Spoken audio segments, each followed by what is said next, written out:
नमस्कार, आप देख रहे हैं भारत 24, साथ में आपके शिखा ठाकुर। मैं अखिल विश्व का गुरु महान, देता विद्या का अमरदान। मैंने दिखलाया मुक्ति मार्ग, मैंने सिखलाया ब्रह्म ज्ञान। मेरे वेदों का ज्ञान अमर, मेरे वेदों की ज्योति प्रखर। हिंदू तन मन, हिंदू जीवन, रग रग हिंदू मेरा परिचय।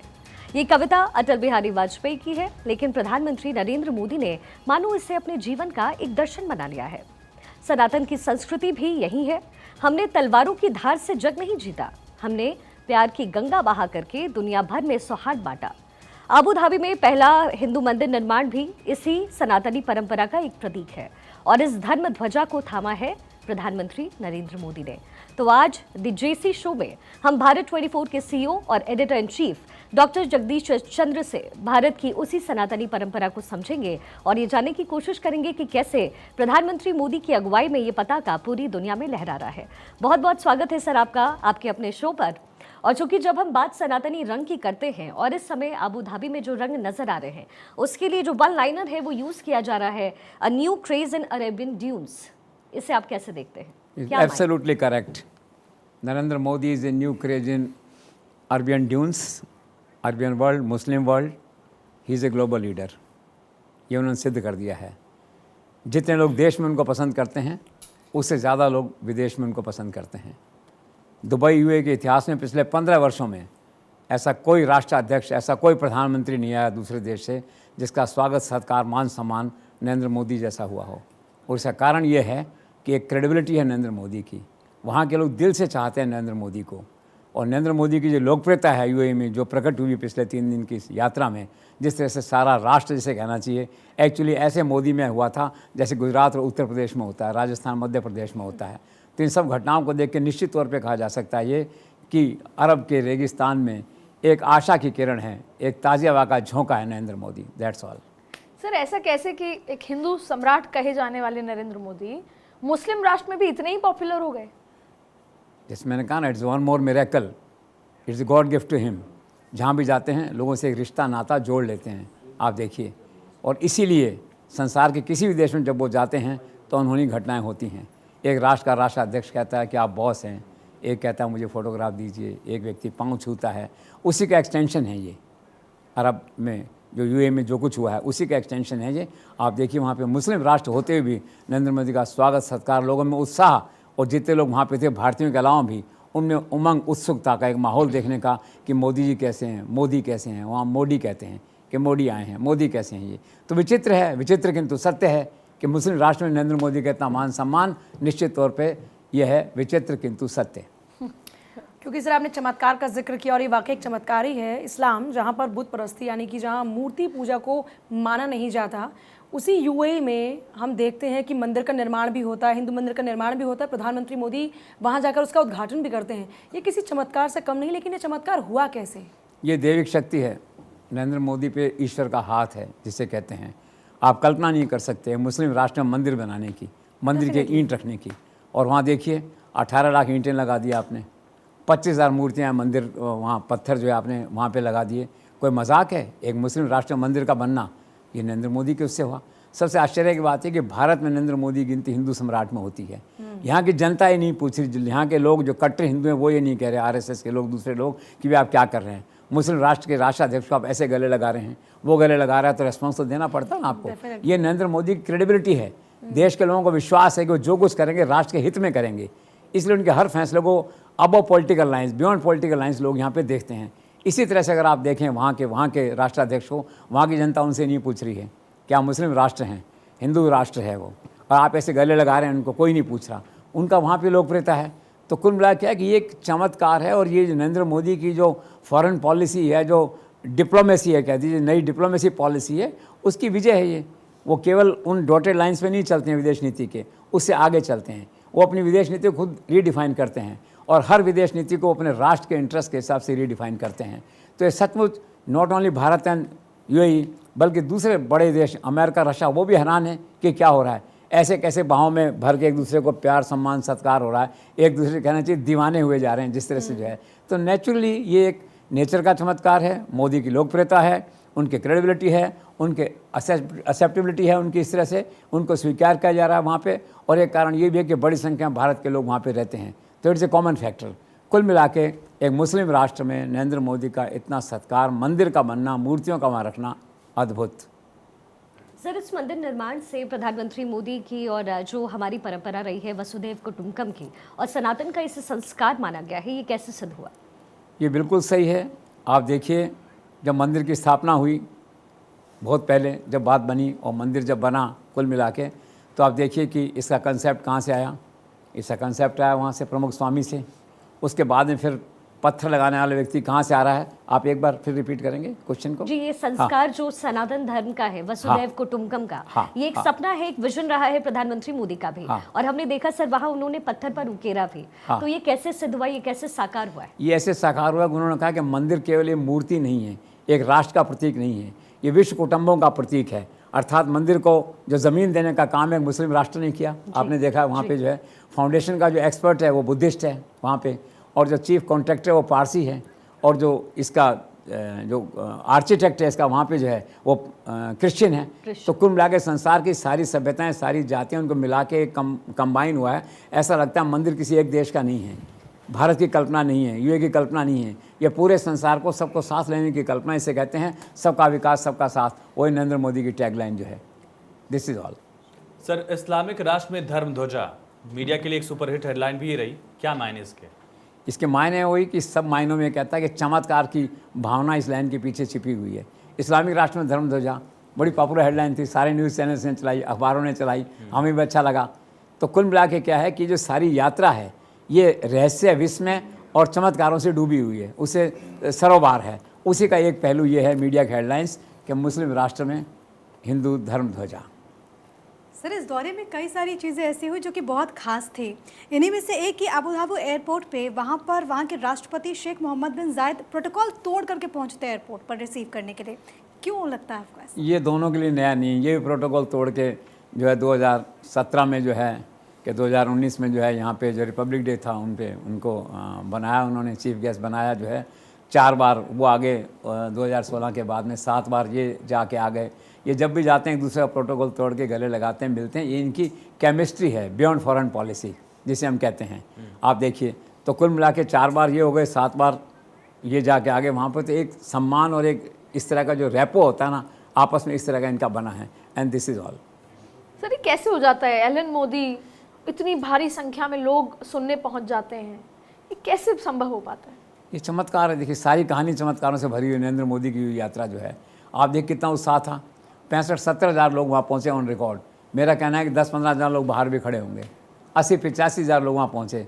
भारत के लोग कहते हैं 35 लाख हैं, कुछ कहते हैं 90 लाख हैं पूरे, अगर पूरा यूए को लिया जाए वहाँ पे। अद्भुत था। आपने लोगों का जोश देखा, उत्साह देखा, किस तरह से लोग फ़ोटो खिंचवा रहे हैं, सेल्फी ले रहे हैं। और पूर्णिमा मिश्रा होंगे उनको बोलते हुए देखा, मैंने सुना वहाँ पे जो है।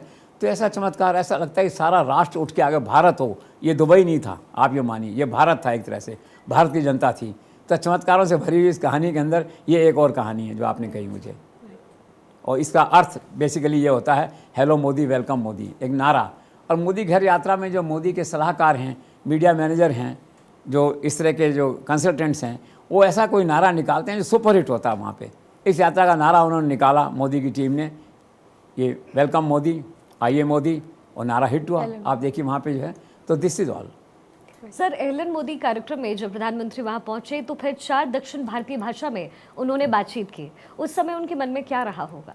मन में राष्ट्र को जोड़ने की बात, राष्ट्र को एक करने की बात। यही नहीं, अरब भाषा में बोले, मुझे बताया जो है। और दूसरा कारण क्या है कि दक्षिण राज्यों के बड़ी संख्या में केरल के लोग हैं, आंध्रा के लोग हैं, बड़ी संख्या में लोग दुबई में काम करते हैं। वहाँ पे जो है सबको जोड़ने के लिए, एक कनेक्ट जिसे कहते हैं, पब्लिक से कनेक्ट करने के लिए जो है।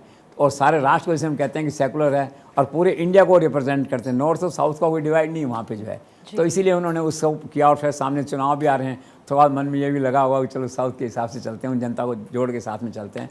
एक अच्छा प्रयास है, एक अच्छी पहल है। लेकिन इसके लिए क्या संघर्ष करना पड़ता है, टाइम निकालना पड़ता है, उस भाषा को पढ़ना पड़ता है, उस भाषा को समझना पड़ता है, फिर उसको बोलना पड़ता है। एक आध बार रिहर्सल भी करनी पड़ती होगी, नई भाषा है, नया देश है, नव से चीज़ है।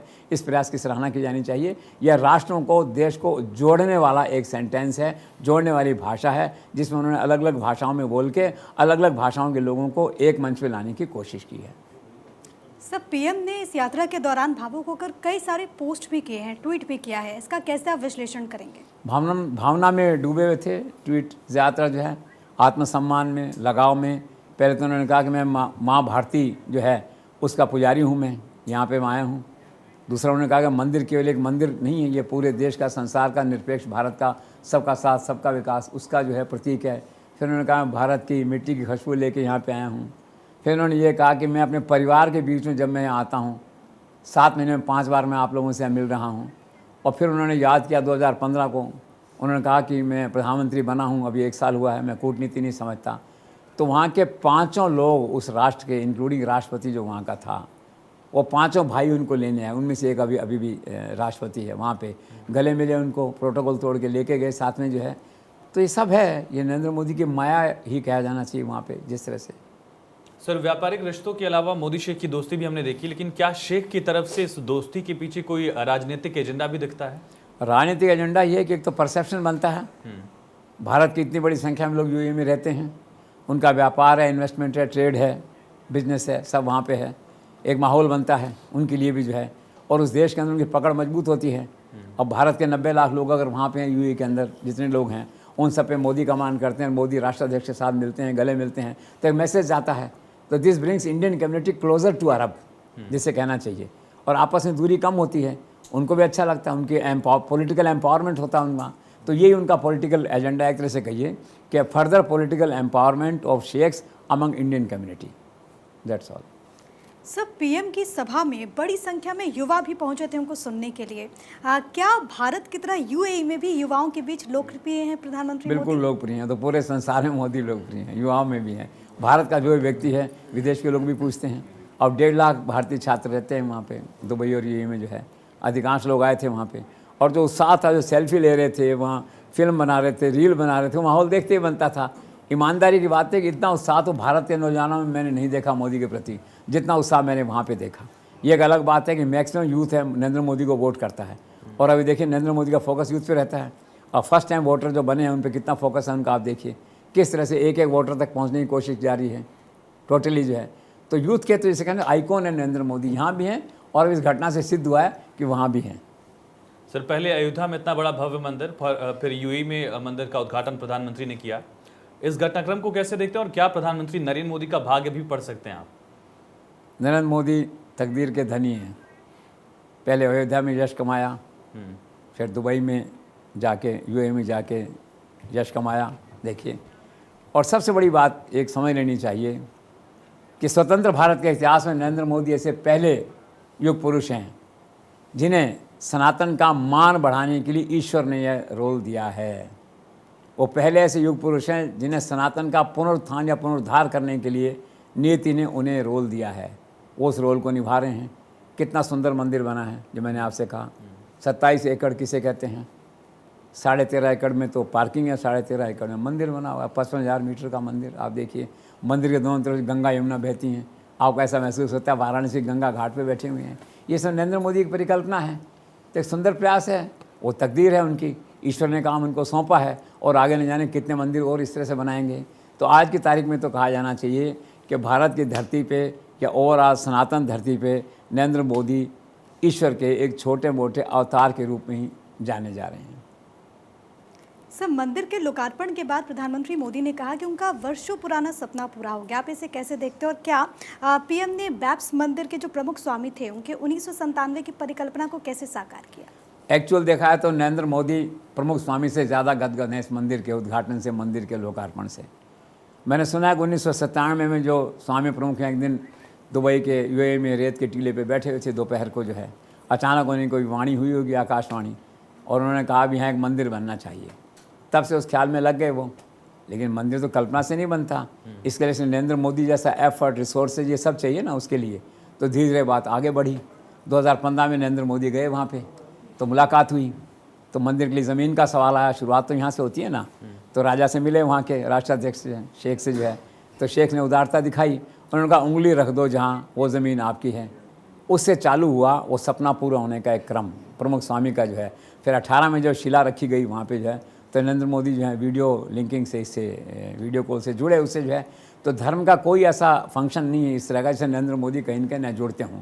तो इस जब मंदिर ये बना और लोकार्पण हुआ तो बहुत गदगद थे नरेंद्र मोदी भी कि जो सपना वो पूरा नहीं कर पाए प्रमुख स्वामी साधनों के कारण से या विज़न के कारण से या रिसोर्सेज के कारण से या पॉलिटिकल कनेक्ट के कारण से, वो सारे उनके सपने मंदिर बनाने के नरेंद्र मोदी ने पूरे किए। तो ये कहा जा सकता है अगेन कि उस स्वामी के, प्रमुख स्वामी के सपनों को साकार करने के लिए नरेंद्र मोदी को भारत ने यहाँ भेजा, उन्हें प्रधानमंत्री बनाया और फिर दुबई भेजा। सर, पीएम ने कहा कि मैं माँ भारती का पुजारी हूँ और 142 करोड़ जो भारतीय हैं, देशवासी, वो मेरे लिए आराध्य देव के समान हैं। इसे किस तरह से आप देखते हैं? बिल्कुल कहा, ये उनके विनम्रता का प्रतीक है एक तरह से। वो बहुत विनम्र रहते हैं। आप देखिए संसद में जब बने मेंबर आए वहाँ पे जो है, तो कैसे उन्होंने बिल्कुल साष्टांग होकर प्रणाम किया वहाँ पे, और जो नमस्कार भी करते हैं तो आप देखते होंगे कि ऐसे नमस्कार होता है किस तरह से। और विनम्रता देखिए, जहाँ वो जाते हैं झुकने को होता है, बिल्कुल झुक के, काफ़ी अच्छा झुक के वो प्रणाम करते हैं। तो ये उनके संस्कार हैं, उनकी संस्कृति है जिसे कहना चाहिए, उनकी विनम्रता है, उनकी उदारता है। इसको इसी ढंग से देखा जाना चाहिए। That's all. सर, प्रधानमंत्री मोदी का जब वहाँ दौरा हुआ, वहाँ जो रहने वाले भारतीय हैं, उनके मनोबल पर आखिर क्या प्रभाव पड़ा होगा? क्योंकि उत्साह बहुत नजर आया वहाँ। हाँ, मनोबल तो उनके लिए एक वरदान था। उनका प्राइम मिनिस्टर वहाँ पे आए, एक तो उनका एम्पावरमेंट होता है। अब जो वहाँ का शेख नरेंद्र मोदी को ऐसे गले लगा रहा है और उनका मान सम्मान हो रहा है, तो भारत को रिप्रेजेंट करने वाले तो यही लोग हैं ना। They are Indian ambassadors in Dubai और यूएई जो है, उनका मनोबल ऊपर बढ़ता है। इसीलिए नरेंद्र मोदी ने खुद ने ये कहा कि एक तरह से इट्स ए ट्रिब्यूट, दिस मंदिर is a tribute to millions of Indians who have chosen Dubai as their home, who have chosen UAE as their home. कुल मिला के उनका मनोबल बनता है, उनकी करेंसी बनती है, उनके पासपोर्ट का रुतबा होता है कि ये हम उस इंडिया को बिलोंग करते, उस भारत में जहाँ का प्रधानमंत्री आया था, जिसका अपने गले लगाया, जिसका वहाँ चमत्कार था, जिसका मोदी में हुआ था, सारा राष्ट्र वहाँ पे जो है। तो मनोबल बढ़ाने वाली बात है। और विदेशों में जो आदमी होता है तो अकेला होता है, अपने देश की याद आती है। वहाँ जो खुद का आपका प्रधानमंत्री आता है तो मन खुशी होती है, मन में उल्लास आता है, उत्साह आता है। ज़ाहिर तौर पर सर, इतना ख़ास मौका था, मोदी ने अपने मंदिर उद्घाटन के भाषण में कुरान का जिक्र किया। कुरान के जिक्र के क्या मायने आप मानते हैं? सेकुलर दिखाना चाहते हैं, वो सेकुलर हैं, सेकुलर कि मैं केवल हिंदू तक सीमित नहीं हूँ, मैं ग्लोबल लीडर हूँ। आप यूँ कहिए मैं आध्यात्म गुरु हूँ। तो मिस्र की भाषा, जो इजिप्ट की भाषा में कुरेदा उन्होंने कुरान की कहानियाँ थी वहाँ पे कुरेदी, ये सिद्ध करने के लिए मैं भारत तक सीमित नहीं हूँ, मैं कट्टर हिंदुवादी नहीं हूँ। ठीक है, लोग मुझे कहते हैं हिंदू लीडर हूँ, मैं हिंदू प्रधानमंत्री हूँ, हिंदू राष्ट्र है, सब बातें हैं, लेकिन मेरा दृष्टिकोण खुला है, सबका साथ सबका विकास। तो ये सेकुलर अप्रोच को सिद्ध करने के लिए, और मन का भाव भी होता है। कभी कभी राजनीति से ऊपर उठकर व्यक्ति मन के भाव से गाइड होता है। तो उनका मन का भाव आया होगा सबको साथ लेके चलो, तो उन्होंने ये कुरान और इनका क्या, इसका बड़ा अच्छा मैसेज वहाँ पे गया दुबई में। सर, मंदिर उद्घाटन समारोह के दौरान प्रधानमंत्री मोदी की वेशभूषा और बॉडी लैंग्वेज के बारे में आप क्या कुछ कहना चाहेंगे? वो तो देखो उनका परफेक्शन है, चाहे वेशभूषा हो चाहे बॉडी लैंग्वेज हो। वो जिस रोल को जीते हैं, उस रोल को तो जो असली व्यक्ति होता है, पुजारी हो, वो भी उस रोल को वैसे नहीं जी सकता। अब आप देखिए, वेशभूषा की बात आप करते हैं तो आप देखिए बिल्कुल वहाँ के गुलाबी रंग के पत्थर थे, तो गुलाबी रंग के हल्के हल्के वस्त्र पहन के आप चल रहे हैं। और दूसरी उनकी ड्रेस देखिए आप, वहाँ वो जब चल रहे थे वहाँ पे राष्ट्राध्यक्ष के साथ, तो कहना मुश्किल था कि हिंदू राष्ट्र के प्रधानमंत्री हैं कि किसी अरब देश के प्रधानमंत्री हैं। वेशभूषा उनकी इस तरह से, मैंने कहा ना, नरेंद्र मोदी की खासियत क्या है, जो जाते हैं उस असली को चुरा लेते हैं। अब इस बार इतने अच्छे उन्होंने मुस्लिम ड्रेस इस तरह की पहनी, शेरवानी और इस तरह का पहना कि वो सोचते होंगे अरब वाले कि यार ये सुंदर लग रहे हैं कि मैं सुंदर लग रहा हूँ इस ड्रेस के अंदर से है। तो है एक उनकी है, जिससे कहना चाहिए एक अभेदान है ईश्वर का उनको जो है। और दूसरा आपने उसके लिए कहा बॉडी लैंग्वेज की, तो आत्मविश्वास से भरे हुए वो तो कहते हैं ना कि गारंटी को पूरी करने की गारंटी मैं दूंगा। आप सोचिए, किसी ने सोचा है कि ये गारंटी सा कोई शब्द है क्या? विधान में नहीं है। उन्होंने उसको ढूंढ लिया, आविष्कार कर लिया उसका, गारंटी मैं पूरी करूँगा। तो इतने कमांड में थे वहाँ जो लोकल मिनिस्टर्स थे, कैसे कंधे पर उनके हाथ रखते, कैसे चल रहे थे, और ऐसे लग रहे थे कि मंदिर मेरा है, इंडिया में तुम गेस्ट हो, मैं तुम्हें दिखाने आया हूँ। बात का भाव जो था, और ऐसा कॉन्फिडेंस था, ऐसा लगता था कि एक एक पत्थर, एक एक ईंट उनका देखा हुआ, ऐसे बता रहे थे, देख रहे थे, ऐसा लग रहा था उल्टा लग रहा था। मतलब ये तो लग रहे थे होस्ट जिसे कहिए, वो लग रहे थे गेस्ट सामने वाले जाए। ये है इन एक्सपर्टाइज है इनका ह्यूमन रिलेशनशिप का, और परफेक्शन है हर काम के अंदर करने का जो है। This is all. सर, क्या आपको ऐसा लगता है कि प्रधानमंत्री नरेंद्र मोदी का जो 400 सीटों का दावा है वो यूएई मंदिर निर्माण के बाद और ज़्यादा मजबूत होगा? देखो, वैसे तो 400 सीटों के लिए किसी दावे की, किसी मंदिर मस्जिद XYZ की किसी की ज़रूरत नहीं है। They already done it. और मैंने कहा था ये चुनाव तो जीत चुके हैं। और आज केजरीवाल ने कह दिया कि 2024 तो गया, 2029 में लड़ेंगे, हम मोदी का विकल्प बनेंगे। तो सारा देश इस बात को मान चुका है। लेकिन हाँ, निश्चित तौर पर बात ज़रूर है कि अयोध्या के जो भक्त हैं देश में, 140 करोड़ हैं, 100 करोड़ हैं, 80 करोड़ हैं, जो भी हैं इस देश के अंदर जो है, उन सबको, उनके लिए एक मोरल बूस्टर था ये घटना जो है। तो ये अयोध्या का एक्सटेंशन था, आप इसे कह सकते हैं, उस भावना का, उस सेंटीमेंट का। तो फर्क तो पड़ा है, चाहे 2 सीट का पड़े, 1 सीट का पड़े। मैं कहता हूँ सीटों से हट के देखिए इसको, आप सेंटीमेंट को देखिए। तो अयोध्या का जो सेंटीमेंट था वो और मजबूत हुआ है इस मंदिर के उद्घाटन से। सर 2024 के मद्देनजर एक योजना लॉन्च हुई है, प्रधानमंत्री सूर्योदय योजना। इसके क्या मायने हैं, क्या है ये योजना? बहुत अच्छी योजना है। अभी राजस्थान में कल फंक्शन था, प्रधानमंत्री ने वर्चुअली 17,000 करोड़ के प्रोजेक्ट भी दिए, योजना का भी उद्घाटन किया। 1 करोड़ लोगों का टारगेट है। बेसिकली इसका मतलब है मुफ्त बिजली, 300 यूनिट फ्री आपको मिलेगी हर साल में। 12 से 18,000 रुपये तक का आपको लाभ हर इंडिविजुअल आदमी को होगा। सस्ता लोन बैंकों से मिलेगा। कुल मिला के 75,000 करोड़ रुपये नरेंद्र मोदी ने उदारता दिखाते हुए इस योजना के लिए जो बजट है रखा है, 1 करोड़ लोगों को करने का टारगेट है। तो एक अच्छा प्रयास है, आम आदमी को राहत देने का प्रयास है। इसका चुनाव से कोई ताल्लुक नहीं है। तो एक और अच्छी योजना है जनता से जुड़ी हुई, जनता की सेवा या जनता की रिलीफ, जनता की राहत से जुड़ी हुई। इसको इसी ढंग से देखा जाना चाहिए। सर, आज दिल्ली में बीजेपी का राष्ट्रीय सम्मेलन भारत मंडपम में आयोजित हो रहा है। इसके पीछे की जरूरत और एजेंडा क्या लगता है आपको? ज़रूरत तो कुछ नहीं है, नरेंद्र मोदी सारा होमवर्क कर चुके हैं। अब केवल वोटों की गिनती बाकी है। मैं कह चुका हूँ, और चाहे 370 हों, 360 हों, 350 हों, 380 हों, विवाद का विषय हो सकता है, थोड़ा गिनती का विषय हो सकता है, माहौल मौसम का विषय हो सकता है, लेकिन वो तो पूरे बहुमत के साथ में सरकार बना चुके हैं। लेकिन क्या है कि उनको संतुष्टि नहीं होती इस बात से, वो कोई कसर नहीं छोड़ना चाहते। पहली बात तो ये है।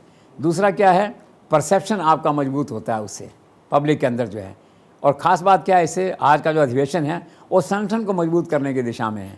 यह संगठन के उत्सव को मनाने का दिन है, संगठन का जो गौरव है उसको पुरस्कृत करने का दिन है। मैंने देखा अभी टीवी पे, देखिए आप कैसे नरेंद्र मोदी, अमित शाह, जेपी नड्डा वहाँ बैठे हुए हैं। नरेंद्र मोदी वो एक बहुत आकर्षक सी टोपी पहन के वहाँ बैठे हुए हैं, एक स्कूल टीचर या प्रिंसिपल की तरह, प्रोफेसर की तरह देख रहे हैं अपने सब लोगों की परफॉर्मेंस को, बिल्कुल शांत मन से नोट कर रहे हैं, ना किसी से बात कर रहे हैं, ना कुछ और कर रहे हैं। ये भी एक कमाल है ह्यूमैनिटी का। वो बोलते ही नहीं है, 6 घंटे सुनते रहते हैं, देखते रहते हैं, ऑब्जर्व करते रहते हैं वहाँ पे जो है। आज भी समुद्रा में बैठे हुए हैं, और कितने मन में खुश हो रहे होंगे कि उनके डिसिप्लिन के कारण से, और उनका एक्सटेंडेड डिसिप्लिन जो अमित शाह ने बनाया हुआ है पार्टी के अंदर से, और जेपी नड्डा की विनम्रता है, कुल मिला के 5,500 तो लीडर और 11,500-12,000 डेलीगेट्स आए हुए आप देखिए। और कोई चूनी, आप अगर आसपास हो तो अब लगेगा नहीं कि अधिवेशन वाला वहाँ पर इतना अनुशासन मैंने तो अपने जीवन में देखा नहीं।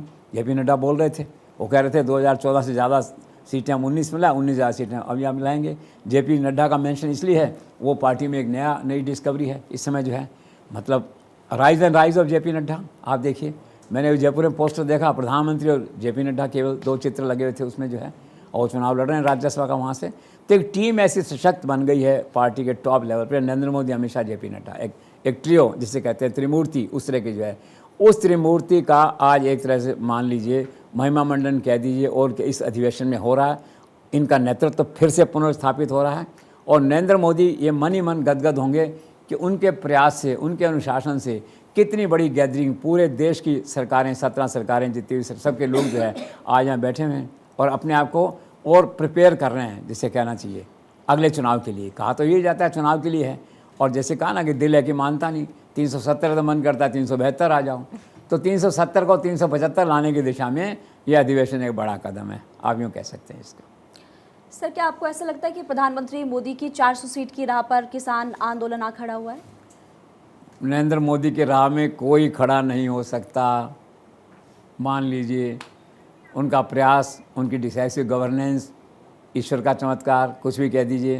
पहले भी एक किसान विधानसभा चुनाव के समय बिखर गए थे, कुछ किसान नेता लोग जो है, कोई सपोर्ट नहीं किया था, क्या फ़र्क पड़ा। देखिए नरेंद्र मोदी आए, आखिरी चरण में सारी फिज़ा बदल दी, गेम चेंजर हो गए, तीनों राज्यों में सरकारें बन गई। तो अब भी जो है वही स्थिति है। 15 करोड़ किसान हैं, मैं मानता हूँ इसमें जो है उनका वोट का सबका है इम्पैक्ट, लेकिन इनकी अपनी रणनीति है। तो ठीक है भी, आंदोलन खत्म हो, एक अच्छी बात है, इसमें कोई किसानों की समस्याएं हल हो, एक अच्छी बात है। लेकिन कोई ये कहे नरेंद्र मोदी के यहाँ दबाव बना के या धमकी दे करके कि चुनाव सामने आ रहा है और 15 करोड़ लोग आपको वोट नहीं देंगे, तो उनका आकलन गलत है। 15 करोड़ में से 10 करोड़ लोग तो राम भक्त हैं, आप यूँ मान लीजिए, कुछ कैसे ही कर लीजिए। तो नरेंद्र मोदी का जो चुनावी गणित है उसमें इसका कोई खास रोल ऐसा नहीं है जी। सर, अगर एमएसपी को लेकर बात करें तो क्या एमएसपी पर जो किसानों की मांग है उसे मौजूदा समय में, क्योंकि देश के जो मौजूदा आर्थिक हालात हैं, उसे पूरा कर पाना संभव है? देखो, मांग तो उनकी ब्रॉडली यूँ ठीक सी लगती है, क्योंकि मैं कई बार खुद देखता हूँ बाज़ार में, कभी कभी जाते हैं ऐसे तो देखते हैं वहाँ पे कि मान लीजिए टमाटर है, उसको पैदा करने में कितनी दिक्कत आती है। पता लगा 10 रुपये किलो बिक रहा है। टमाटर इस सिंबॉलिक है। कोई दूसरा फल मान लीजिए, आम आए थे पिछले साल, मान लीजिए लीची आती है, ठेले भरे खड़े होते हैं, आप देखते हैं अमरूद हैं खड़े होते हैं वहाँ पे। तो किसान जो पैदा करता है ना, उसकी पीड़ा तो वही जानता है। देखो, किसान बन के किसान की पीड़ा जानी जा सकती है, कमरे में बैठ के किसान की पीड़ा नहीं जानी जा सकती। नरेंद्र मोदी चूँकि फील्ड में रहे, मुख्यमंत्री रहे, किसान की पीड़ा जानते हैं। लेकिन अर्थशास्त्र की अपनी सीमाएँ हैं। तो किसानों का कहना अपनी जगह सही है कि हमें मिनिमम प्राइस मिलना चाहिए, चाहे हमारी फसल बिके ना बिके बाजार में। बाजार में 10 रुपये रेट है और आपका MSP 15 में 15 रुपये मिलने चाहिए, वो अपनी जगह ठीक है। लेकिन सरकार की सीमाएं हैं। 45 लाख करोड़ का बजट है कुल। अभी अगर मांग स्वीकार करते हैं गेहूं और चावल के अलावा, और सभी राज्यों में सभी फसलों में इसको मानते हैं अगर ये, तो करीबन 10 लाख करोड़ का बजट चाहिए। इसका मतलब है कि 25% बजट तो किसान के लिए हो गया, डिफेंस के लिए 6 लाख का है, इंफ्रास्ट्रक्चर के लिए 11 लाख का बजट है। तो मांग उनकी सामान्यतः ठीक है, इन प्रिंसिपल अच्छी लगती है, लेकिन साधन नहीं है सरकार के पास। तो फिर उसमें स्वीकार करना चाहिए, सीमित साधनों में अपने आप को काम करना चाहिए। संसार के किसी देश में MSP नहीं है। मुझे आशा है कि कुछ आने वाले दिनों में इसका हल हो जाएगा। किसान भी समझेंगे कि पैसे ही नहीं है तो भाई कहाँ से लाएं। बात तो ये है ना, पैसे हो तो आप ले जाइए। अगर हमारा बजट 45 या 80 करोड़ का है तो ठीक है, 10 करोड़ तुम भी ले जाओ यार। जो है ऐसा तो है नहीं, साधन सीमित हैं और लोक कल्याणकारी राज्य है।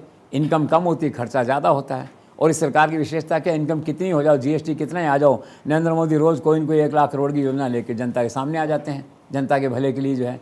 तो इसलिए क्या है, किसानों को भी जो आर्थिक सीमाएं हैं, वित्तीय सीमाएं हैं सरकार की, उनको ध्यान में रखना चाहिए। सर, क्या सचमुच राहुल गांधी के पास कुछ ऐसा फॉर्मूला है कि किसानों को उन्होंने जो वादा कर रखा है उसको वो खुद पूरा कर पाएंगे? राहुल गांधी के पास कोई फार्मूला नहीं है। अपनी पार्टी को ही रोकने का फार्मूला नहीं बना पाए अभी तक। उन्होंने कह दिया है चुनावी घोषणा के नाते कि हमारी सरकार आएगी तो हम कर देंगे इसको। लेकिन भाई एक आदमी ने सवाल पूछा कि 2004 से 14 तक आपकी सरकार थी, doctor Manmohan Singh prime minister थे, तब क्यों नहीं किया आपने? इसका कोई उत्तर नहीं है। तो राहुल गांधी का स्टेटमेंट क्या है? नॉन सीरियस स्टेटमेंट है। स्टेटमेंट है, एक चुनावी स्टेटमेंट जैसे होता है, लेकिन इस पर ज़्यादा ध्यान देने की आवश्यकता अब इसलिए नहीं है कि अगले 10 साल तक तो सरकार में जाती दिखाई देती नहीं। अगर नरेंद्र मोदी सरकार जैसे चल रहा है अभी, चलो 10 साल ना सी 24 तो दिख ही रहा है सामने, सबने मान लिया इसको। तो इस स्टेटमेंट का, इस घोषणा का भी कोई रेलेवेंस नहीं है। ये रेलेवेंस तब होती है जब कि राहुल गांधी या 200 सीट पे खड़े होते, 250 पे होते, 180 पे होते, तो बात आती चलो हमारी सरकार आएगी तो हम ऐसा कर देंगे। न सरकार आ रही न कोई बात है। लेकिन ठीक है, एक चुनावी स्टेटमेंट था, उसको उतना ही लीजिए।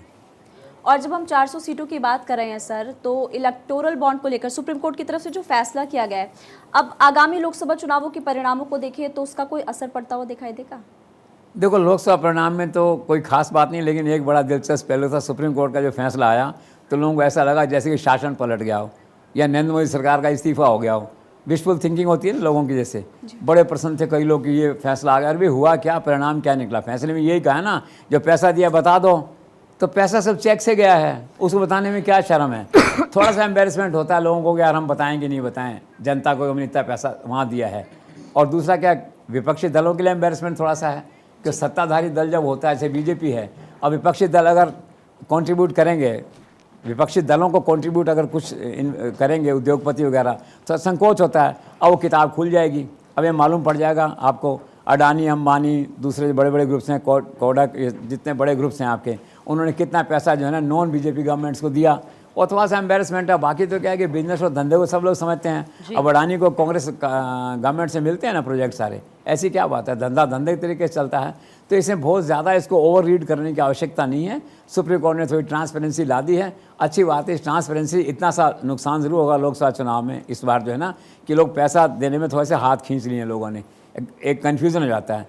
पैसा देने में तो हर कोई इंटरेस्टेड होता नहीं है ना, वैसे ही दिक्कत आती पैसा देते हुए। अब एक बहाना भी थोड़ा मिल गया कि सुप्रीम कोर्ट का ऑर्डर आ गया, सब देखते हैं करते हैं। जब तक कोई बहुत प्रभावशाली कम्युनिकेशन नहीं हो तो राजनीतिक दलों को चंदा लेने में थोड़ी सी कठिनाई आएगी इसके कारण से।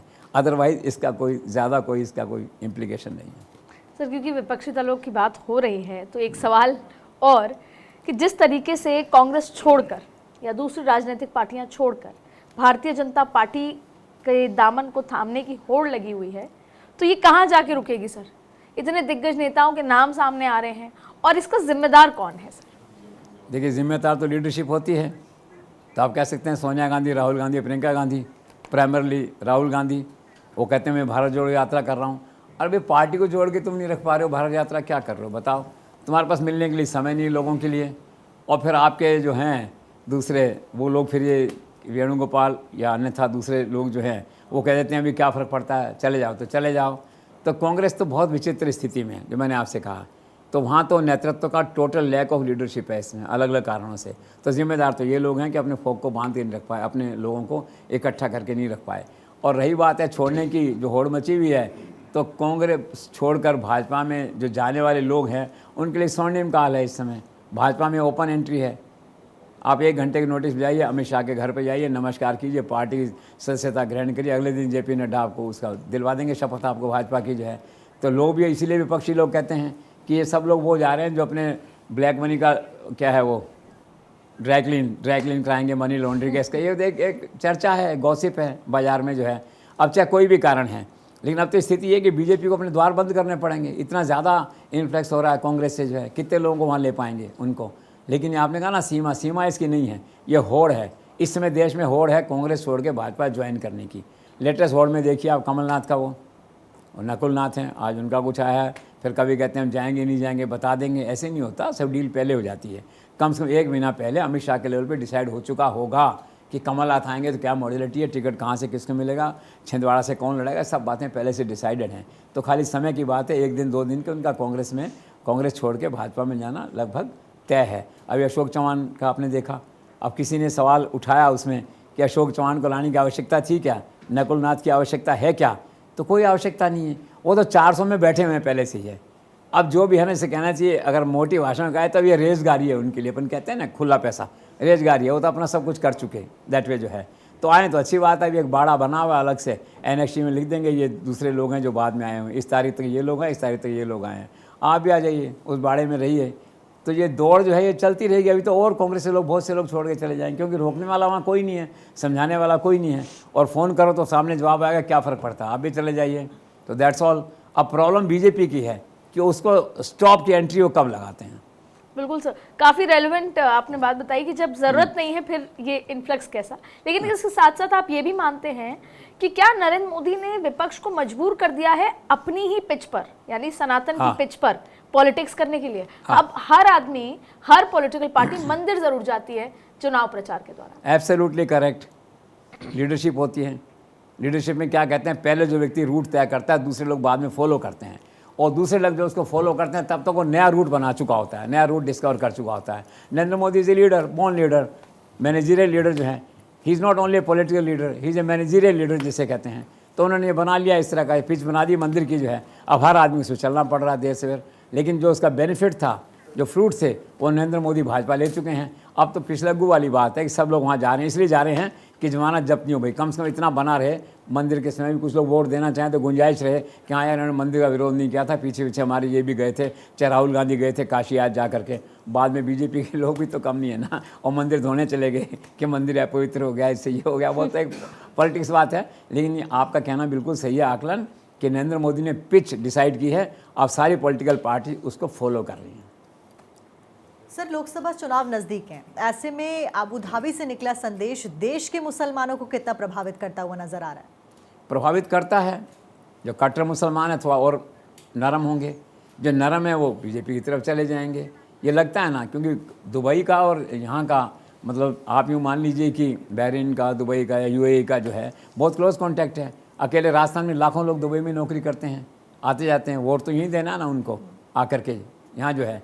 तो उनके मन में सहानुभूति के एक पॉइंट आएगा इस तरह का। क्या नरेंद्र मोदी वहाँ गए थे, वहाँ के शाह ने जो अपने बॉस हैं वो तो काम वहीं करते हैं ना, उनके राष्ट्रपति तो वही हैं वहाँ पे जो है, उन्होंने गले लगाया था तो एक सॉफ्ट आता है। तो मुस्लिम जो कंटिजेंट है इंडिया में, उसमें है ना एक सॉफ्ट एटीट्यूड बीजेपी प्रति जो है ना, और इससे बढ़ेगा। सर, कुछ लोगों ने प्रधानमंत्री मोदी का एंटी मुस्लिम नैरेटिव जो है वो बना रखा था, लेकिन क्या अब यूएई के दौरे के बाद ये स्टैंड करता है? ये तो एक्चुअली दौरे से पहले ख़त्म हो चुका है। दौरा इज़ ए फर्दर एक्सटेंशन कहना चाहिए इसको, कि नैरेटिव ख़त्म होता है। इससे पहले काफ़ी कुछ हो चुका है, अलग अलग देशों में, अलग अलग मुस्लिम राष्ट्रों में मोदी का जाना आना, उनका आना, यहाँ पे बिजनेस की बातें करना, अछूत वाली बात तो ख़त्म हो चुकी पहले जो है। और नैरेटिव नरेंद्र मोदी का एंटी मुस्लिम वाला नहीं। हाँ, इस दौरे से ये हुआ है कि वो और प्रगाढ़ हुई है, नरेंद्र मोदी और मुस्लिम के बीच की जो कथित दूरी थी वो बिल्कुल ख़त्म हो गई है, मोर और लेस, और ख़त्म हो गई और कम हो गई, आप इसे कह सकते हैं। वैसे भी आज के युग में है ना, कोई एंटी मुस्लिम, एंटी हिंदू इस नैरेटिव की कोई बात करता नहीं, क्योंकि सारे संसार का जो एजेंडा है वो डेवलपमेंट पे बेस्ड है अभी इस समय। Economy has taken the front seat, politics has taken the back seat. लेकिन हाँ, आप कह सकते हैं कि इस यात्रा से उनका नैरेटिव था, मान लो 10% रह गया था, बाकी तो 8% रह जाएगा, 6% रह जाएगा, गुड साइन। सर, क्या यूएई के बाद दूसरे देशों में भी मंदिरों में जाकर प्राण प्रतिष्ठा करते हुए नजर आएंगे पीएम मोदी? बिल्कुल आ सकते हैं, एक लंबी लिस्ट बन रही है, 15-17 तो मेरे ख्याल से एंट्री आ चुकी है। जो अलग अलग देशों में अलग अलग जो भक्त लोग हैं, समर्थक लोग हैं, वो चाहते हैं हमारे देश में मंदिर के लिए नरेंद्र मोदी आएँ, हमें ज़मीन दिलाएं, रिपीट दुबई, रिपीट यूएई हो, रिपीट अयोध्या हो वहाँ पे। तो मुझे लगता है कि इस चुनाव के बाद में ये श्रृंखला शुरू होगी और अगले 2 साल के अंदर, ज़्यादा नहीं तो कम से कम 1 दर्जन अलग अलग देशों के अंदर जो है उसकी जो शिलालेख होगा मंदिर का, वो रखने के लिए शायद नरेंद्र मोदी जाएंगे, ऐसा मुझे लगता है। सर, क्या इससे पहले भी कोई मुस्लिम देश में मंदिर बने हैं? हाँ, बने हैं छुट-पुट, लेकिन वो आभा नहीं थी, वो मंडल नहीं था उस तरह का, कहना चाहिए। अब बनने को दुबई में था, मैं पढ़ रहा था कि 1815 में पहला मंदिर कोई छोटा सा बना वहाँ पे गली मोहल्ले में, जिस तरह से है। फिर 1958 में बन गया दुबई के एक हिस्से में, फिर 2022 में एक बन गया, मस्कट में बन गया अभी 2-4 साल पहले जो है। लेकिन वो मंदिर एक खाली नाम मात्र के लिए थे, शिला रख दी गली के अंदर जाके आपने एक छोटे से कमरे के अंदर, वो मंदिर यूँ कहलाइए। लेकिन मंदिर क्या होता है ये तो अयोध्या से पता लगता है, ये यूएई से पता लगता है। नरेंद्र मोदी का मंदिर जिसे कहते हैं, तो नरेंद्र मोदी का मंदिर मुस्लिम राष्ट्रों में नहीं था, अब वो बना है पहला, अब इसके आगे और बनेंगे तो आप देखेंगे उसका। सर, भारत और दुबई के बीच में क्या कुछ व्यापारिक समझौते हुए हैं मोदी जी की इस यात्रा के दौरान? इसमें बहुत समझौते हुए हैं, 8-10 समझौते हुए हैं। 2 तो यूपीआई और डिजिटल पेमेंट से रिलेटेड हैं, आप इंडियन रूपी से रिलेटेड हैं, और बहुत बड़ा फैसला है और थोड़े दिनों में लागू हो जाएगा जा करके जो है। और कुल मिला के तो आप देखिए 85 अरब डॉलर का रिश्ता है, आप कतर को शामिल कर लीजिए, दुबई को कर लीजिए, यूएई के अंदर जो है। और अब इसमें जो है पावर है आपकी, मतलब एनर्जी सेक्टर में है, टेक्सटाइल सेक्टर में है, टेक्नोलॉजी में है, तेल में है, गैस में है, एजुकेशन में है, सारे समझौते हुए हैं। बेसिक बात यही है, आर्थिक संबंधों को दोनों देशों के बीच और मजबूत कैसे करना है, आर्थिक गतिविधियों को सुविधाजनक, जैसे यूपीआई वगैरह है, इंडियन रूपी का एक्सेप्टेंस, इनको कैसे करना है, इन मोटी मोटी बातों पर समझौते हुए हैं। सर, क्या आप इस आकलन से सहमत हैं कि मोदी जी अभी यात्रा पर गए थे और भारत यूएई के संबंधों के ये स्वर्णिम काल है? ऑफ कोर्स, बिल्कुल स्वर्णिम काल है। भारत यूएई इतना करीब कहीं नहीं थे, मेंटली साइकोलॉजिकली इतने आसपास कहीं नहीं थे। इस बार है जो समझौते हुए हैं, और व्यापारिक समझौतों के अलावा जो भावनात्मक रिश्ते जुड़े हैं उन लोगों के आपस में, इसीलिए कहा गया है कि इट्स ए लास्टिंग, जिसे कहना चाहिए लीगेसी, ये कहा गया है रिलेशनशिप के बारे में दोनों राष्ट्रों की। It's a lasting legacy of 2 countries, of 2 leaders, to promote the further relationship of the 2 countries, relationship of the people of the 2 countries, जो कहा गया है। तो निश्चित तौर पे कहा जा सकता है कि स्वर्णिम काल है इस समय जो है, इसमें कोई संदेह नहीं है। क्या कतर में ये चरितार्थ हुआ कि मोदी है तो मुमकिन है का नारा? 100% चरितार्थ तो इस घटना से हुआ, देखा सारे संसार ने, देखा भारत ने। इसीलिए सिंधिया ने कहा कि मोदी जो है वो प्रधान सेवक नहीं, प्रधान रक्षक हैं, और मोदी की जिम्मेदारी 142 करोड़ भारतीयों की रक्षा तक सीमित नहीं है। मोदी की जिम्मेदारी 140 देशों में, जो जिसे कहना चाहिए कि 2.5 करोड़ भारतीय रहते हैं 140 देशों में, उनकी सुरक्षा की जिम्मेदारी भी मोदी की है। और मोदी ने जिम्मेदारी को सिद्ध किया, लीडरशिप दिखाई। कतर का केस तो अद्भुत है, आप देखिए केवल 109 दिन के अंदर, 103 महीने के अंदर, आप जिसे कह सकते हैं 3 महीने से कम के अंदर जो है उनको छुड़ा के लाए। पहले आजीवन में कन्वर्ट किया फांसी को, फिर उससे किया, रिहा करके यहाँ पे ले आए। और कितना कुछ हुआ होगा, किस किसने सहयोग किया होगा, आप सोचिए उसके अंदर जो है। लेकिन अल्टीमेटली लाए, पर्पज़ ये था कि मेरे देश का व्यक्ति जो है ना वो सुरक्षित रहे, देश को झुकने नहीं दूंगा, वो जो बार बार बात कहते थे, वो यहाँ पे बात लागू होती है। आप देखिए, और कुल मिला के क्या हुआ, तो वाकई में चमत्कार जैसी बात है। सारे संसार के लोग ये देख रहे हैं कि दूसरे देश से फांसी के सजा वाले लोगों को आप छुड़ा के ले आए इतने कम समय में जाए, तो निश्चित तौर पे क्रेडिबल। सर, लेकिन इस बीच अगर व्यापार की बात करें तो कतर और भारत के बीच मौजूदा व्यापार की क्या स्थिति है?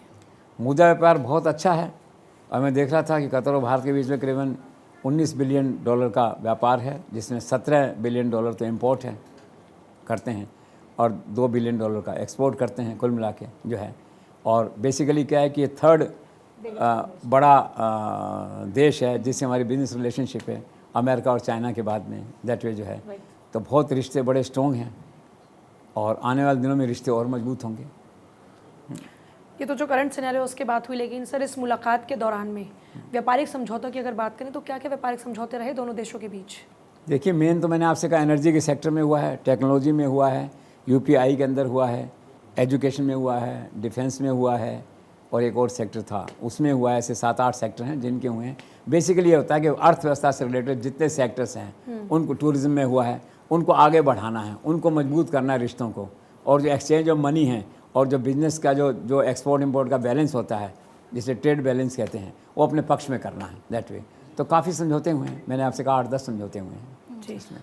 सर लेकिन मैंने सुना है कि जो कतर में 8 भारतीयों की रिहाई हुई, उसके पीछे कतर के शाह और पीएम मोदी के बीच एक सीक्रेट डील हुई है, क्या आपने भी सुना है? डील तो क्या, 2 बातों में बात कही जा सकती है। पहले तो ये था कि भाई ऑफ कोर्स सहायता सब लोग लेते हैं, तो इन्होंने जो है, भारत ने तुर्की की सहायता ली इसमें, फिर थोड़ा अमेरिका की सहायता ली। अमेरिका का तुर्की पे अच्छा प्रभाव है, और दूसरा हमास के जो बंदी थे अमेरिकन जो थे, उनको छुड़वाने में इजराइल के जो थे बंदी वहाँ पे हमास के पास जो है, उनको छुड़वाने में अमेरिका ने काफ़ी इंटरवीन किया, और वो सारा इससे किया। और सीक्रेट डील की बात तो ये सुना था, हालांकि उसके ऐसे डायरेक्ट कोई लिंक नहीं बैठता है, लोगों ने जोड़ दिया उसको कि गोवा में एक मीटिंग हुई थी उनके एम्बेसडर और हमारे दूतावास के लोगों के बीच में जो है, तो करीबन मैंने देखा उसमें $78 बिलियन की जो है, $78 बिलियन की एक डील हुई है गैस और ऑयल के बारे में, जिसको LNG कुछ इस तरह से कहते हैं। वो जो है, वो बड़ी डील हुई है जो है, वो 2048 तक चलेगी। तो कुछ लोगों ने जोड़ा इस तरह से, और हो सकता है ये एक बूस्टर रहा हो उसके अंदर, डील के अंदर। मैंने कहा ना, आजकल जो इकोनॉमीज़ हैं, जो डिप्लोमेसी है, वो इकोनॉमिक रिश्तों से चलती है, पॉलिटिक्स से नहीं चलती। तो मन में एक फैक्टर रहा हो सकता है, but this can not be the only factor, क्योंकि कतर को पैसों की इतनी ज़रूरत नहीं है। 18 राष्ट्र है, मुस्लिम राष्ट्र खाड़ी वाले जो हैं, उनमें सबसे अमीर है वो। उसको अगर ये 78 बिलियन नहीं आएंगे डॉलर तो कोई खास फर्क नहीं पड़ता, लेकिन फिर भी क्या है, पैसा तो पैसा है, एक मोरल बूस्टर होता है, इसका रोल रहा होगा इसमें। और दूसरी एक चर्चा और सुनी थी सोशल मीडिया पे कि शाहरुख खान ने दखल दिया। That's foolish.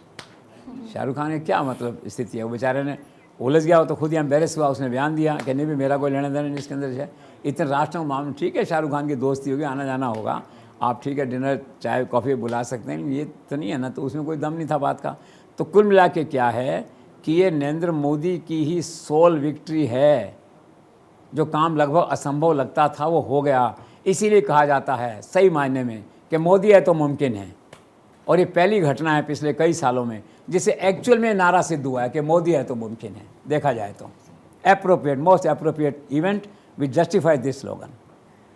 Sir Asaduddin Owaisi के ये चुनौती दी थी प्रधानमंत्री मोदी को कि अगर हिम्मत है तो कतर से इन कैदियों को रिहा करके वापस लेकर आओ, और अब क्या कहते हैं ओवैसी? क्या कहेंगे, तो सत्यता को स्वीकार करना पड़ता है, थोड़ा झेम मिटा ली होगी, और बाकी तो पॉलिटिकल स्टेटमेंट था उनका, इसको कोई ज़्यादा गंभीरता से लेने की आवश्यकता नहीं है। मन में तो वो भी मोदी का लोहा माने होंगे, सोचे होंगे कि यार हमारे हस्तक्षेप के बिना या मुस्लिम फैक्टर के इंटरव्यून किए बिना के मोदी ले आए वहाँ से करा करके। देखो जो मेरिट है ना, अल्टीमेटली डिलीवरी काउंट्स, मैं बात बार बार कहता हूँ। मोदी बिकॉज हैज डिलीवर्ड, तो वैसे भी मन में मानते होंगे अपने। सर लेकिन 8 सैनिकों को सजा सुनाए जाने के पहले से भारत के बीच में और कतर के बीच में रिश्ते बड़े तल्ख थे, इसके पीछे भी कोई बैकग्राउंड रहा? ज़्यादा तल्ख नहीं थे, एम्बेरसिंग, थोड़ा सा इरिटेंट आ गया था। बीजेपी के एक लेडी लीडर हैं महाराष्ट्र में, कुछ उन्होंने पैगंबर साहब पे कुछ ऐसा कह दिया होगा, कह देते हैं कई दफ़े भावना में आके लोग जो है, तो उससे नाराज़गी हुई थी। आउट ऑफ प्रोपोर्शन कतर ने उसको कॉग्निजेंस ले लिया था उसका। 12 देश और जुड़ गए मुस्लिम राष्ट्र के, हम इसका विरोध करते हैं। तो नरेंद्र मोदी ने, विदेश मंत्रालय ने उसको बहुत टैक्टफुली हैंडल किया, वो बात आगे नहीं बढ़ी, बस इरिटेंट था, कोई बहुत ज़्यादा ऐसी तलखी वाली बात नहीं थी। सर क्या ये सच है कि भारत और यूएई के बीच एक डिजिटल क्रांति जिसका दौर शुरू हुआ है उसको आगे बढ़ाया है प्रधानमंत्री मोदी के इस दौरे ने? एब्सोल्युटली, वो क्रांति इतनी बड़ी हो गई है कि 50 करोड़ लोग तो उस प्लेटफार्म पे आने लग गए हैं, आप देखिए। और दूसरा क्या है, 3,27,000 करोड़ में पड़ रहा था आज जो है, वो वहाँ पे इसका जो है ना टर्नओवर इस यूपीआई का डिजिटल का हो गया है। 62 लाख तो जो वेंडर्स हैं, जो सेलर्स हैं, उसके ऊपर आ गए हैं। इस ढंग से तो लगता है कि बैंकिंग, ओरिजिनल बैंकिंग ख़त्म हो जाएगी। 50 करोड़ लोग अगर इस बैंकिंग सिस्टम पे आ जाएंगे, और आप देखिए ना इंडिया कितना लीड कर गया है। आप जयपुर में, दिल्ली में देखिए, वो जो फल बेचने वाला है, 8 रुपये का बिल है तो कहता है इस पे दे दो, मेरे को पेटीएम पे दे दो। इमेजिन जो है, ऐसा कभी सुना नहीं संसार के। मुझे ऐसा लगता है इस समय नरेंद्र मोदी का जो भारत है, इंडिया है, और डिजिटल रेवोल्यूशन में इस डिजिटल पेमेंट्स के अंदर संसार में शायद पहले या दूसरे नंबर पे होगा, ऐसा लगता है मुझे। निश्चित तौर पे अमेरिका से तो आगे है, तो क्रांति आगे बढ़ेगी। जी सर 2014 में एक बात सुना करते थे कि मिनिमम गवर्नमेंट मैक्सिमम गवर्नेंस, लेकिन अभी यूएई के दौरे पर प्रधानमंत्री मोदी ने इस बात का जिक्र किया, इसका क्या मतलब? इसका मतलब था कि जितने फालतू कानून हैं तो वो हटाओ पहले, तो जो है जैसे सारा ध्यान आदमी जो है ना गवर्नेंस पे लगे, रेगुलेशन कम से कम हो, बात का भाव ये है, डिलीवरी ज़्यादा हो, लेस रेगुलेशन मोर डिलीवरी, आप इसको इस ढंग से कह सकते हैं। तो आप देखिए, मैंने उस दिन पढ़ा था 200-250 पुराने कानून थे जो रिपील हो गए, हट गए सारे वहाँ से, यहाँ तक कि वो IPC CRPC बदल गए। अब तो लोग ये बात कह रहे हैं कि नया संविधान लिख दो यार, इसी स्पीड से चलते हो तो जो है, एक बात है ना। तो उसका आशय इस तरह का है कि ये कचरा हटाओ कानून का, जो कानून जो फिजिबल नहीं है, जो लागू नहीं हो सकते, ज़बरदस्ती पड़े हुए हैं, हटाओ उनको, मीनिंगफुल करो, और जो कानून अभी अधूरे हैं उनको सशक्त बनाना है, एम्पावर करना है एजेंसीज को, वो कानून बना के लाओ। तो उसका मतलब यही है कि लेस गवर्नेंस, लेस रेगुलेशन, मोर डिलीवरी, मोर रिजल्ट्स। सर सवाल ये भी है कि जब हमने देखा कि वर्ल्ड गवर्नमेंट समिट में PM मोदी जाते हैं, वहाँ पर उनका भाषण होता है, उनकी भाषण की जो बातें थी, अगर उनको इकोनॉमिकल वे में देखा जाए, फिर पॉलिटिकल वे में देखा जाए, उनका रेलेवेंस क्या था? देखो, पॉलिटिकल तो उन्होंने क्लाइमेट चेंज की बात की थोड़ा सा, पॉलिटिकल इकोनॉमिकल करके, और टेररिज्म की भी बात होती है, जैसे कि टेररिस्ट के फ्रंट पे सबको एक साथ आना चाहिए, टेररिस्ट होता है। और आर्थिक क्षेत्र में चाहिए कि निवेश बढ़ाओ, आपसी हाथ मिलाओ, लेट्स ग्रो टुगेदर, यही सबसे का मैसेज था वहाँ का जो है। और भारत की 10 वर्ष की उपलब्धियाँ हैं वो बताई जाती हैं। कोई दूसरे राष्ट्र अगर नरेंद्र मोदी की इन उपलब्धियों सीखना चाहे तो उनको फॉलो करो तुम जो है, और किसी और राष्ट्र की अगर कोई अच्छी बात है तो हम उसको फॉलो कर सकते हैं। तो एक ऐसा प्लेटफार्म था देश की आर्थिक नीतियाँ हैं उनको प्रोजेक्ट करने का, और विदेशों से, दूसरे देशों से हमारा आर्थिक रिश्ता और मजबूत कैसे हो, इन्वेस्टमेंट और कैसे आए, ये एजेंडा था इसका। सर एक बड़े पत्रकार ने लिखा है कि ये जो दौरा था प्रधानमंत्री मोदी का यूएई, ये अरेबियन वैलेंटाइन था। आप किसे देखते हैं इसमें? वैलेंटाइन कब होता है? 14 का था शायद। जी सर। और ये भी शायद 14 तारीख थी। हाँ, तो उससे कोरिलेट हो गया ना। It's a Valentine between prime minister Narendra Modi and president जो वहाँ के हैं, उनके बीच का वैलेंटाइन था। वही दोनों खुश थे, दोनों एक दूसरे को गिफ्ट दे रहे थे, वो ये कर रहे हैं, वो ये कर रहे हैं, आप देख रहे हैं ना, पॉलिटिकल गिफ्ट जो है, और बहुत एक अच्छा मोमेंट था। तो वैलेंटाइन का बेसिक अर्थ तो खुशी से है ना, और वैलेंटाइन का आजकल जो डोमेन है वो बॉयफ्रेंड गर्लफ्रेंड से आगे निकल गया है। सब आगे लोग एक दूसरे को बधाई देने लग गए हैं, पॉलिटिकल भी बधाई देने लग गए हैं। तो ये पॉलिटिकल वैलेंटाइन था between Narendra Modi and the sheikh of Dubai and UAE. Is right. Sir Indira Gandhi के बाद 2015 में प्रधानमंत्री मोदी यूएई के दौरे पर गए, और पहले प्रधानमंत्री थे जो इंदिरा गांधी के बाद वहाँ यूएई के दौरे पर गए। ये 34 साल का जो सूखा था, 34 वर्षों तक, आखिर भारत का कोई प्रधानमंत्री कभी भी यूएई क्यों नहीं गया? 2 कारण हैं। एक तो विदेश मंत्रालय ने आइटनी नहीं बनाई होगी अफसरों ने, तो मन में कोई लीडरशिप थी नहीं, किसी का ऐसा उत्साह था नहीं कि अपने यूएई जाके रिश्ते और मजबूत करने हैं। फॉरेन पॉलिसी में कह दिया भी जाना इस तारीख को दौरे बनते थे जो है, और उसे नहीं आया तो रह गया। तो क्लैरिकल एक्सरसाइज में रह जाते हैं कई दफ़े। बड़े बड़े लोगों के दौरे जो है ना, छोटे छोटे बाबुओं के रेफरेंस से उस टाइम टेबल जो बनाते हैं उससे रह जाते हैं। एक तो चूक इस तरह की हो गई, दूसरा क्या इनिशिएटिव नहीं था, उत्साह नहीं था मन में, खाली ये था कि भाई ठीक है डिप्लोमेसी चल रही है, केमिस्ट्री बनाने का मन नहीं था, राष्ट्र में आगे बढ़ने का, रिश्ते मजबूत करने का वैसा नहीं था, परसेप्शन मजबूत करने का मन नहीं था, इसे कहते हैं। भारत को अपने आप को रीडिफाइन करने का वहाँ जा करके एक उमंग उत्साह है ना जैसे नरेंद्र मोदी में, कि सारा संसार देखे इंडिया क्या है आज, मैंने इंडिया कैसा बनाया है, वैसा उत्साह लोगों के मन में नहीं था, इसलिए नहीं गए वो। और फिर एक बार नहीं जाओ, कई दफ़ा होता है ना, out of mind out of this thing जो है, out of sight out of mind, तो ऐसे चलता रहा तो नहीं गए। नरेंद्र मोदी गए तो उसके परिणाम आज आपके सामने हैं। तो कह सकते हैं lack of leadership, specially lack of leadership not on the part of Manmohan Singh but on the part of foreign ministry under his tenure जो है। तो इस तरह का रहा। अगर जाते तो पहले ये भी रिश्ते बना सकते थे, अरे मंदिर नहीं बनाते कुछ और बनाते, व्यापार रिश्ते बनाते, अपने आर्थिक संबंध मजबूत करते। वैलेंटाइन वाली जो बात है उन्हीं के नहीं किया, तो पहल नरेंद्र मोदी ने की है। नरेंद्र मोदी को तो क्या ना, सब ये ग्राउंड मिल गया आगे बढ़ने का, इस तरह से वैक्यूम है वहाँ पे जो है, तो he is captured all this vacuum. Sir अब लेकिन दोनों देशों के बीच जिस तरह की केमिस्ट्री नजर आई, उसके बाद क्या ऐसी भी संभावनाएं हैं कि किसी दिन प्रधानमंत्री मोदी अब भारत में दुबई को भी मिला लेंगे? अब देखो, ये तो मन की उड़ान है। देश के लोग तो चाहते हैं ना और मानते हैं नरेंद्र मोदी कुछ भी कर सकते हैं जी। देश के लोगों को तो अभी भी आशा है कि किसी दिन जा कर के वो पीओके को कब्जा कर लेंगे रात को उठा के। फिर कभी कभी लंका जब उछलता है तो कहते हैं नरेंद्र मोदी का आवाज़ भी उठी थी देश से कि जाओ नरेंद्र लंका को मिलाओ, हमारे वैसे रावण सीता की कथा के अंदर लंका का जिक्र आता है, चलो इसको जोड़ो, इसके साथ में जो है जी। आती हैं। फिर नेपाल की बात आ जाती है।